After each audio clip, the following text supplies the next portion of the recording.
You tell yourself it's desire, a body, a glance, a fantasy. You call it lust, natural, primal, unavoidable. But what if it's not about them at all? What if that relentless pull, that ache in the chest, that hunger you can't name, isn't craving another person, but the part of yourself you've forgotten?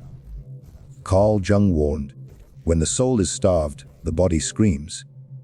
And what you mistake for passion may be the deepest cry of all. The sound of your own emptiness echoing back at you.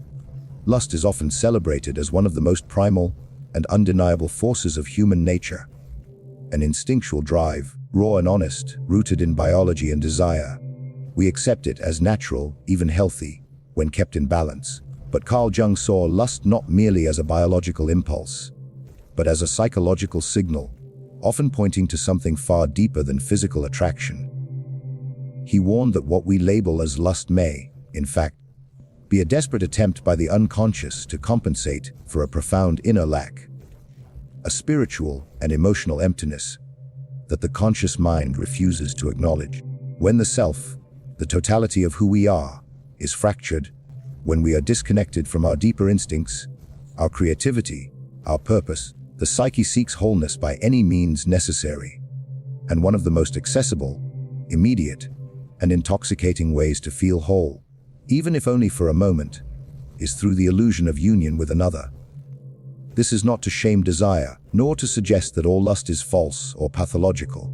But Jung insisted on asking, why this person? Why now? What in them stirs something so deeply that it feels like life itself depends on it?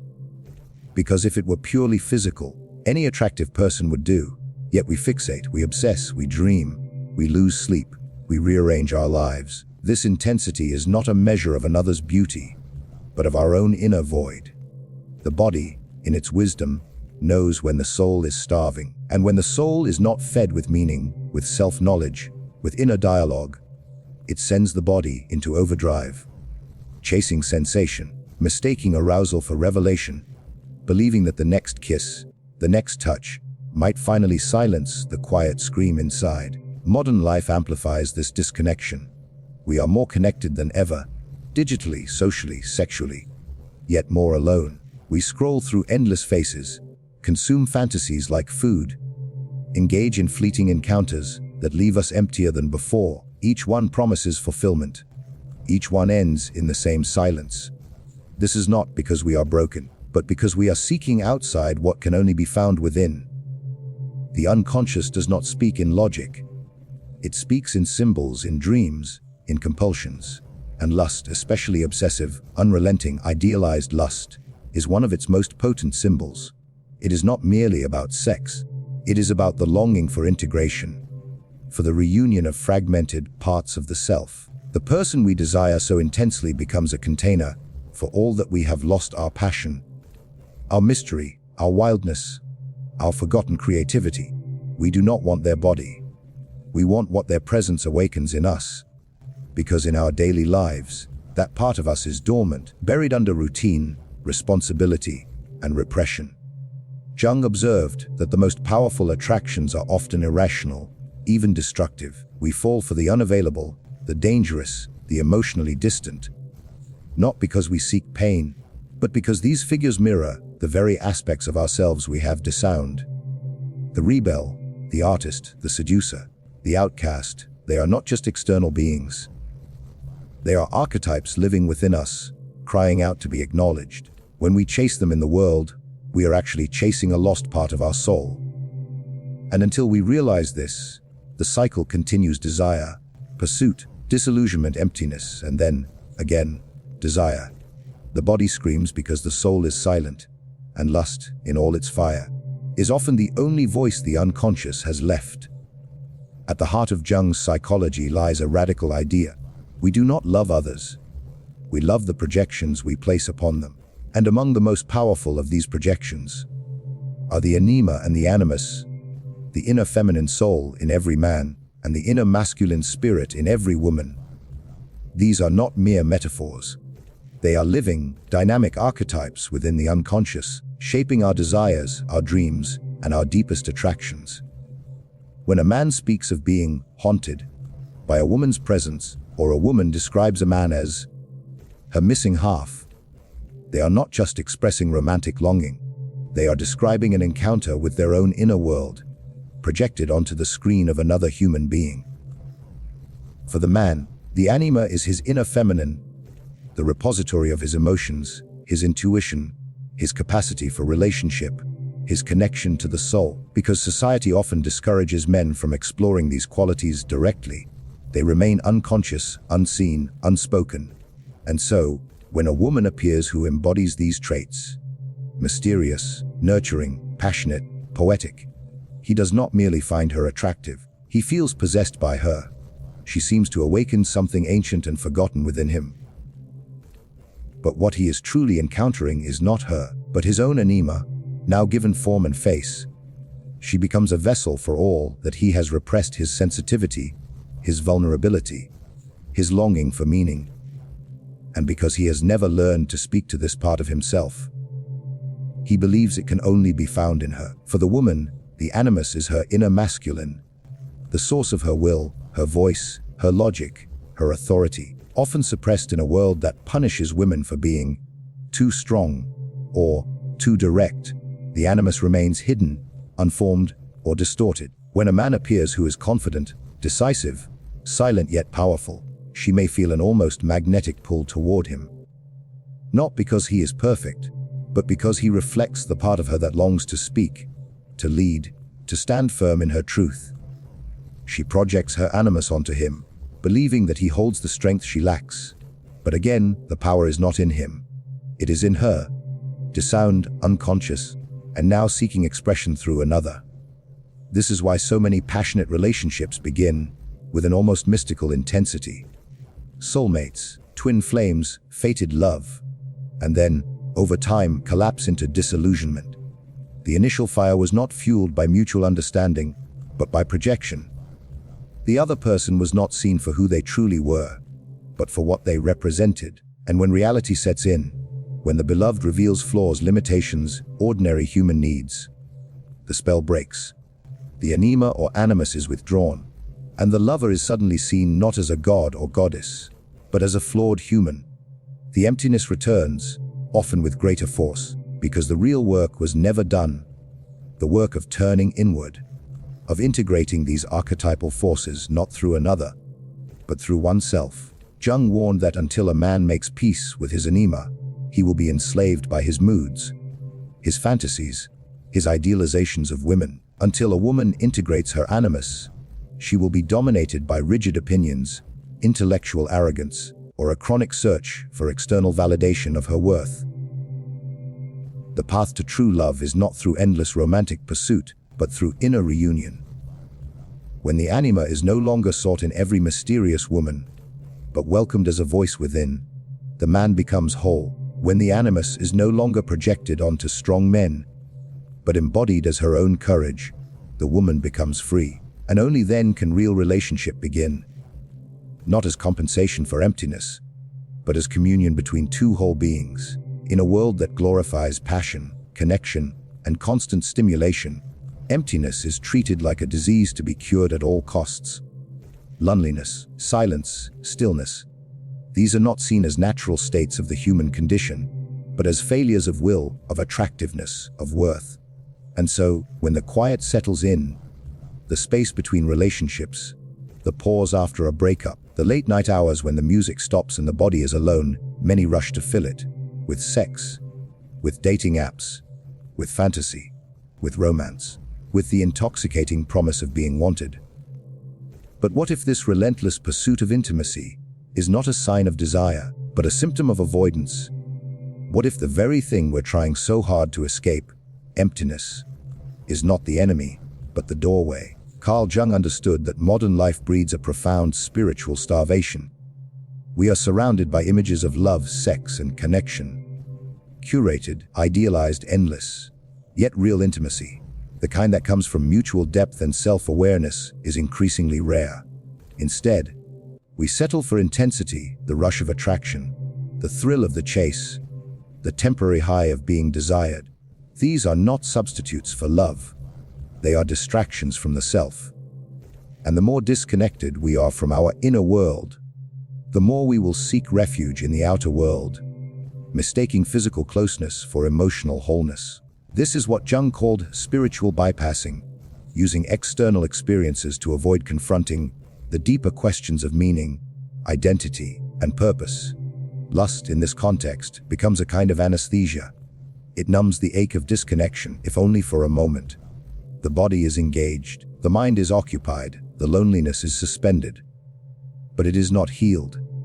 Like an addict returning to the same substance, the person trapped in cycles of lust is not chasing pleasure.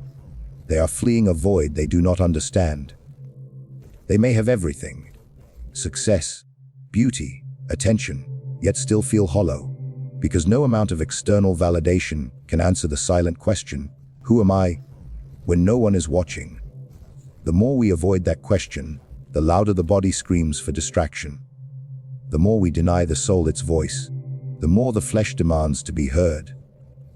This is why so many find themselves trapped in repetitive patterns, falling for the unavailable, obsessing over the unattainable, chasing passion that burns out as quickly as it ignites. These are not flaws of character. They are symptoms of a psyche in exile. The unconscious does not care about your RA, your looks, or your relationship status. It cares about integration. And when the self is fragmented, when the shadow is repressed, when the anima or animus remains unconscious, when the journey of individuation is abandoned, the psyche will generate crisis after crisis until you finally turn inward. Lust, in its most compulsive form, is one of those crises. It is not a sign of health. It is a cry for wholeness. Jung did not condemn desire. He condemned unconsciousness. The problem is not that we feel lust, but that we do not ask what it is trying to tell us. When you stop running from emptiness, when you sit with it, when you stop trying to fill it with bodies and begin to inhabit it, something shifts. The void is no longer a threat. It becomes fertile ground. It becomes the space where the self can finally be heard. And in that silence, not the noise of passion, but the whisper of the soul, there, real transformation begins. True intimacy does not begin with another person. It begins with the courage to be alone. Not loneliness, which is the pain of disconnection, but aloneness, which is the sacred space where the self can finally speak. Carl Jung believed that all external relationships are reflections of internal ones.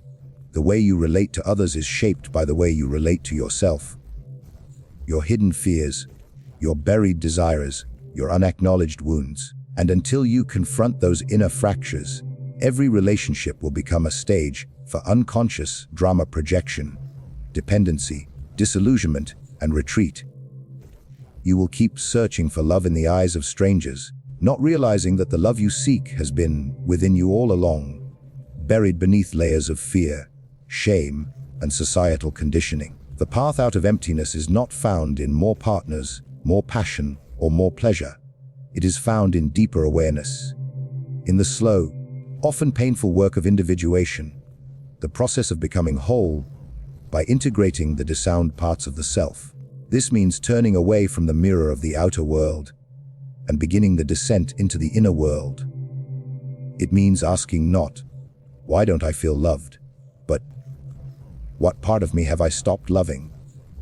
It means recognizing that the woman who haunts your dreams is not a savior, but a symbol of your anima, the inner feminine soul you've never learned to speak to. That the man who makes your heart race is not your missing half, but a reflection of your animus, the buried strength, voice, and authority within you. Jung warned that, until you meet these archetypal forces within, you will keep projecting them onto others. You will fall in love with illusions. You will build relationships on fantasy.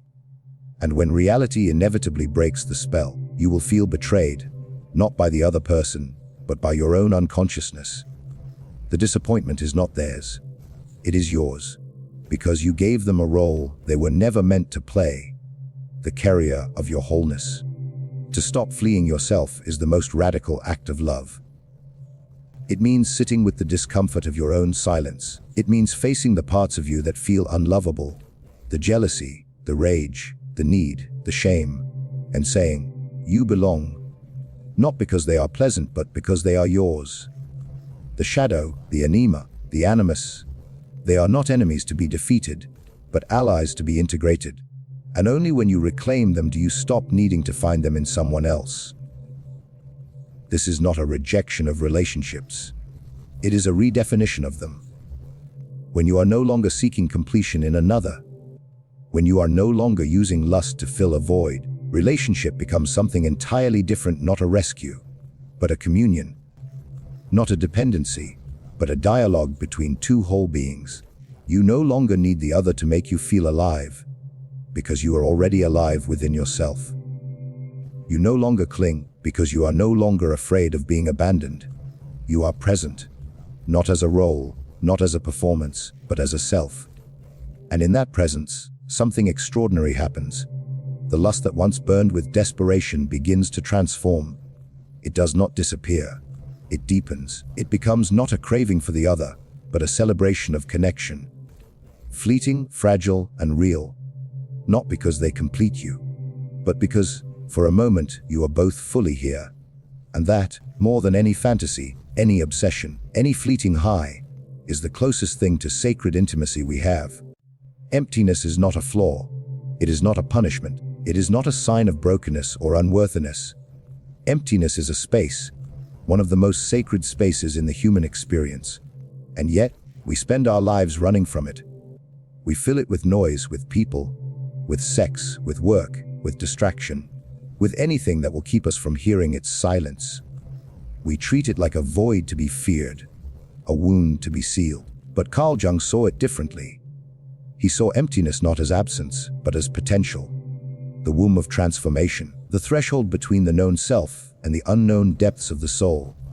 It is in this emptiness, this stillness, this ache, this quiet desperation, that the unconscious begins to stir, not to destroy you, but to awaken you. Most people mistake emptiness for lack. They believe that if they just find the right person, achieve the next goal, feel the next high, the hollow place will finally close. But the truth is, the emptiness was never meant to be filled. It was meant to be entered. Like the dark night of the soul, it is not an end, but a beginning, a necessary descent. Jung spent years in his own inner darkness after his break with Freud, calling it his confrontation with the unconscious. He didn't flee it. He documented it. He painted it. He dialogued with the figures that emerged from the void. And from that emptiness, his entire life's work was born. Because emptiness is not sterile. It is fertile. It is where the self, long buried beneath persona and performance, finally begins to speak, when you stop trying to escape the ache. The one you've mistaken for lust, for longing, for the need for another. You begin to hear its true voice. It is not saying, "You are incomplete." It is saying, "You are asleep." It is not asking you to run towards someone else. It is asking you to turn inward. To ask, who am I beneath the roles? What have I silenced to be loved? What part of me have I exiled because it felt too wild, too dark, too true? This is not self-help. This is initiation. And it cannot be bypassed. No amount of romance, no number of lovers, no fantasy will carry you through it. Only presence. And in that presence, something shifts. The emptiness does not vanish, but it changes, it loses its terror. It becomes a companion, a teacher, a vast inner landscape where the anima whispers, where the anima stands ready, where the shadow reveals its wisdom. You stop seeing it as a lack of connection and start seeing it as the ground of all real connection. Because only from this depth can true relationship arise, not as compensation, not as escape, but as mutual recognition. Two people who have faced their own voids, who have stopped projecting their salvation onto each other, who meet not to fill, but to see. This is the alchemy of the soul, turning emptiness into meaning. Not by filling it, but by inhabiting it.